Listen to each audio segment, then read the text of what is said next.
All right, what's going on, guys? It's Jimmy here. We got some big news here as Republicans and Democrats are fighting over a lot of things here right now. SNAP benefits, food stamps, Social Security, Medicaid, Medicare. If you've been watching my channel, I'm covering all this for you guys here on our channel, as well as everything happening here in our country on a daily basis. Let's jump right in. I'm going to cover a lot of it here right now for you. Okay, number one, food stamps already have work requirements. Now Republican lawmakers want tougher ones. This comes already after the food stamp, SNAP benefits, the pandemic era bonus benefits have just been slashed really this month at the end of February going into March. Tens of millions of Americans have lost a lot of money. I think the average is just under $100 per family, to the tune of billions of dollars here have just been cut. And this is when food is at an all-time high. And now the Republicans are looking to make even more cuts. And I'm not going to choose sides here.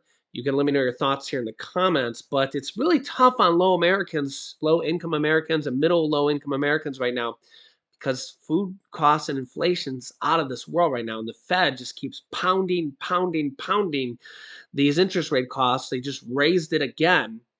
They almost have no regard for the average American. Remember, 2/3 of Americans are living paycheck to paycheck.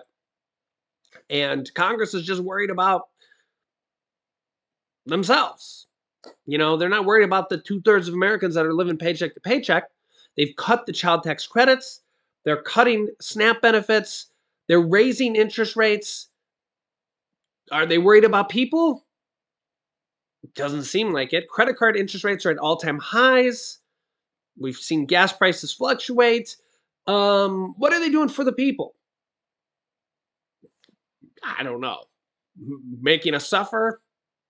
But look at this. Yeah, so Democrats brace for a fight over SNAP benefits in a new farm bill that's coming up here. Here's the details on this.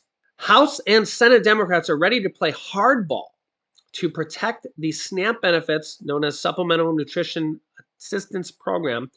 A lot of people know it as food stamps benefits in this year's farm bill, as the food program becomes caught up in the broader GOP Republican efforts to cut government spending.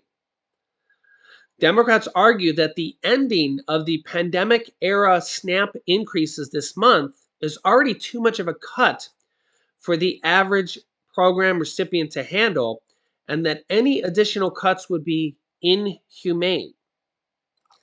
Quote, if they screw around with SNAP, there will be no farm bill. Representative Jim McGovern, Democrat from Massachusetts, told The Hill. McGovern is a member of the House Agriculture Committee, responsible for the Farm Bill and co-chairman of the House Hunger Caucus. Food assistance programs make up about 3/4 of the must-pass Farm Bill expenditures, so keep that in mind, which must be reconsidered and approved every 5 years, along with subsidies for farmers and conservation programs. This year's debate over SNAP benefits is setting the stage for a fight much like one that accompanied the 2018 Farm Bill, when Republicans insisted on increasing work requirements back then to receive SNAP benefits. Democrats resisted, and the bill was ultimately passed without the requirements. But now, center stage is on even more cutting of the fiscal budget, as you already know, and the debt ceiling and all that as well.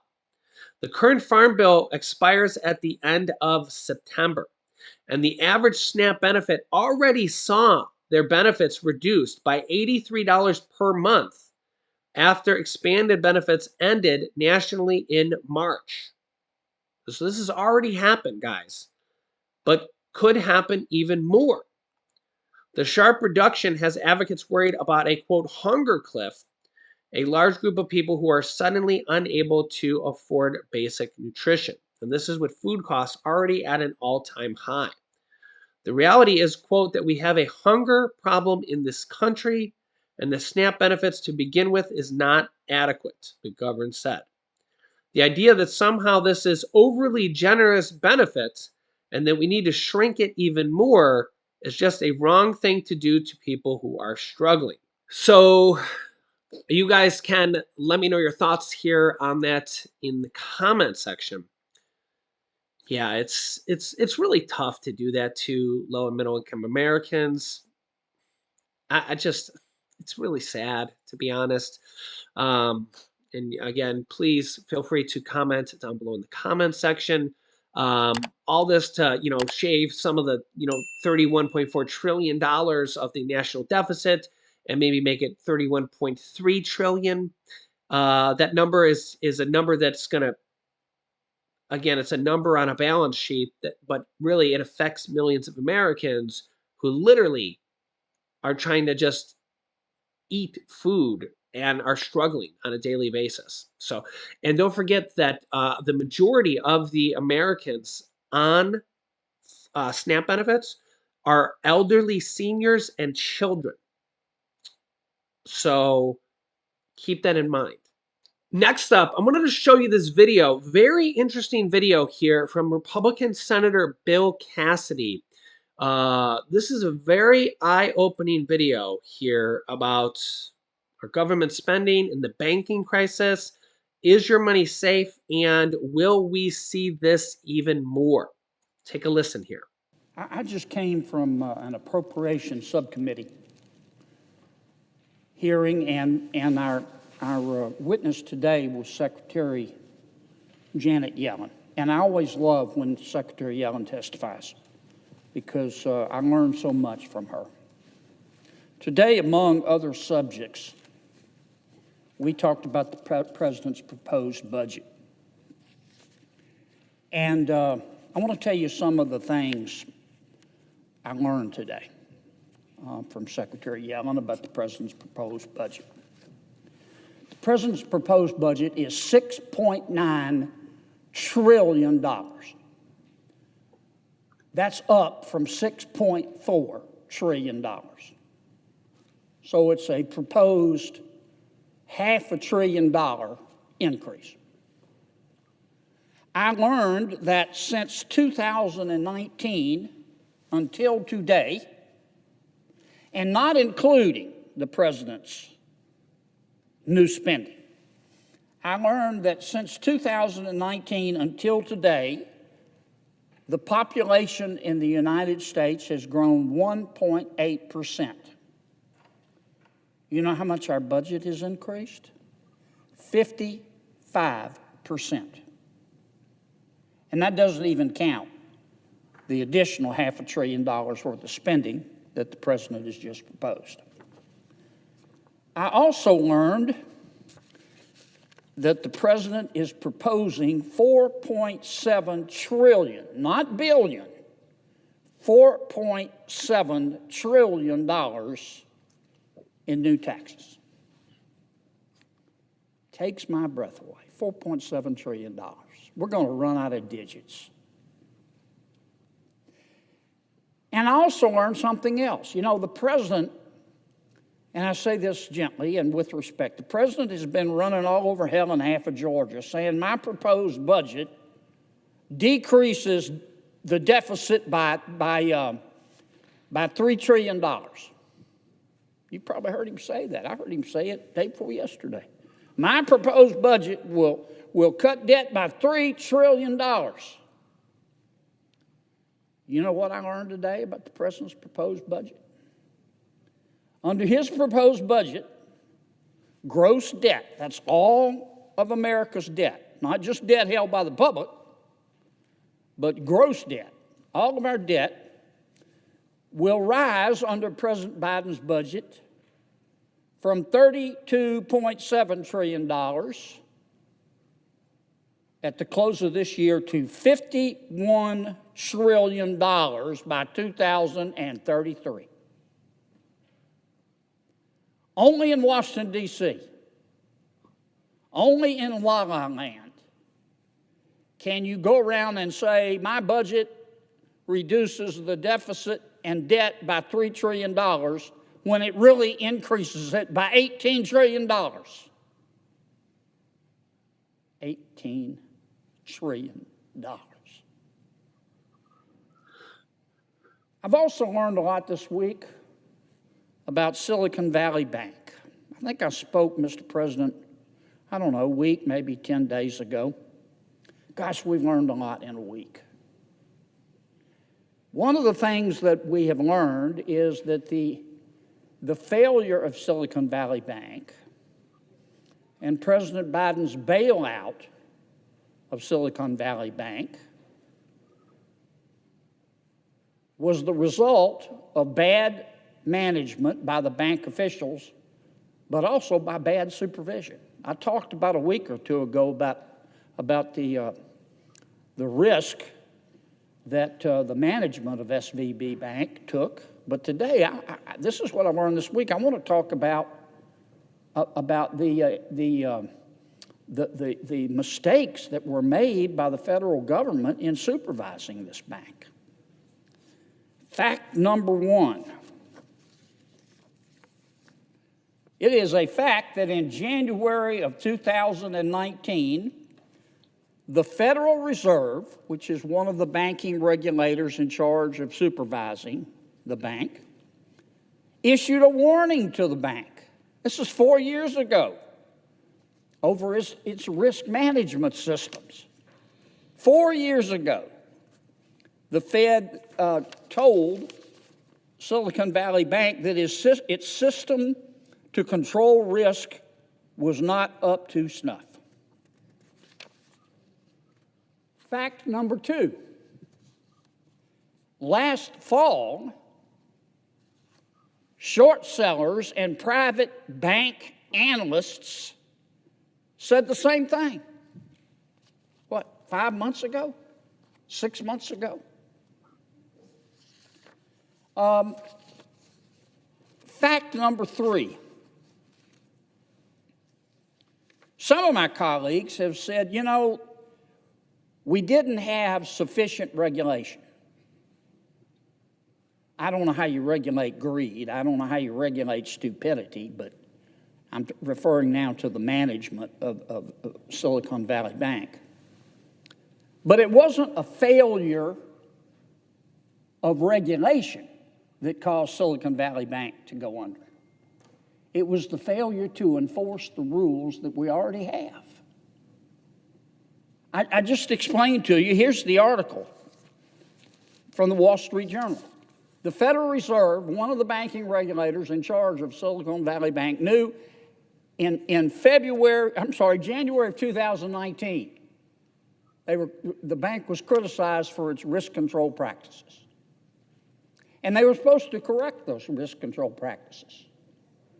Why didn't the Federal Reserve follow up? Now, I also learned some of my colleagues are saying, well, you know, this is all the fault of Congress. It's the fault of Congress because Silicon Valley Bank was not subject to a stress test. We, as you know, Democrats and Republicans supported an amendment to Dodd-Frank back in 2018 that some say prevented the bank from being stress tested. That's not true. The bill that we passed in 2018 said categorically and unequivocally, look at Title 12, Chapter 2, Subchapter A, Part 252, Subpart A, Section 252.3. It said in our legislation that the Federal Reserve and the other banking regulators had the authority at any time to stress test Silicon Valley Bank. And they chose not to do it. Now, the other point being made by some of my colleagues is that, well, they weren't big enough to stress test. They had to be $100 billion or more. That's not true. They were over a $100 billion bank at the end of 2021. So they did qualify to be stress tested in 2022. One of the other things we've learned, Mr. President, is that in 2022, the Federal Reserve stress tested 34 banks. Silicon Valley Bank was not one of them, as I said. They could have been. Under the rules, they qualified. They were supposed to be. They were over $100 billion. And even had they not been over $100 billion, the Federal Reserve could have said, we're going to stress test them anyway under our legislation. Because back in February or January of 2019, we were worried about their risk control. But for whatever reason, we're going to find out the Federal Reserve chose not to stress test them. The Federal Reserve issued a report on its stress tests from 2022. Here it is. If the Federal Reserve had stress tested Silicon Valley Bank, Silicon Valley Bank would have passed. It would have passed. You know why? Because the Federal Reserve, in its stress testing in 2022, didn't stress test interest rate risk. They just stress tested credit risk. I just find that extraordinary. In 2022, we were experiencing raging inflation. The Fed was raising interest rates. The Fed understands that when you hold a long government bond or a long treasury, that its value decreases as interest rates go up. You would think that the first thing the Federal Reserve would stress test for was interest rate risk and duration risk. But it didn't. It didn't, and I am at a loss to understand. And we have recent reports here that almost 200 banks worth trillions of dollars combined are also at risk as well. And we could see a domino effect because the Fed just raised interest rates here yet again. So I'll keep you up to date here on this YouTube channel. If you haven't yet, make sure to subscribe down below and click the bell icon so you don't miss out on new videos. It's completely free to do so. New videos come out here every day at 10 a.m., 3 p.m., and 8 p.m. Eastern Standard Time. And if you appreciate these videos, don't forget to smash the like button for us. Here's some videos you should watch next. Here's some big news for Social Security and Medicaid recipients. Good info there. And here is an urgent warning that was just sent out to millions of Americans. So click on one of those videos next. Thanks for watching, guys, and I will see you in the next video.